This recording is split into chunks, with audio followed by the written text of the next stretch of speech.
కొన్నిసార్లు మనం అనుకుంటాం, నేను చేసే పనులే దేవుడు చూస్తాడేమో, నేను చేసే పనులను బట్టే దేవుడు నాకు ప్రతిఫలం ఇస్తాడేమో అని. లేదు, దేవుడు మన మనస్సులోని ఆలోచనలు, మన అంతరంగంలోని తలంపులను కూడా గమనిస్తాడు. హెబ్రీ పత్రిక 4వ అధ్యాయంలో ఒక మాట వ్రాయబడింది చూడండి. దేవుని కనులకు కనబడని సృష్టము ఏది లేదని హెబ్రీ పత్రిక 4వ అధ్యాయము 13వ వచనం.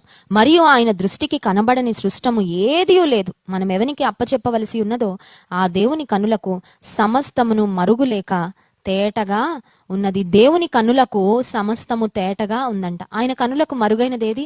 Nothing can hide your heart from God's eyes. దేవుని కనుదృష్టి నీ హృదయాంతరంగాన్ని చూడకుండా దాచగలిగినది ఏది లేదు. Nothing in the world can hide your thoughts and intentions. నీ హృదయాన్ని, నీ హృదయపు ఆలోచనలను దేవునికి కనబడకుండా ఒక మాస్క్ వేయగలిగినది ఏదీ లేదు. కొన్నిసార్లు చూడండి, మనం నిజ జీవితంలో నటిస్తూ ఉంటాం. మనసులో ఎంత బాధ ఉన్నా పైకి ఒక ప్లాస్టిక్ స్మైల్ వేసుకొని అందరినీ అని చక్కగా నవ్వుతూ పలకరిస్తున్నట్లు ఉంటాం. కానీ కొన్నిసార్లు లోపల we will not truly have that Joy. ఆ ఆనందం నిజంగా హృదయంలో ఉండదు కొన్నిసార్లు.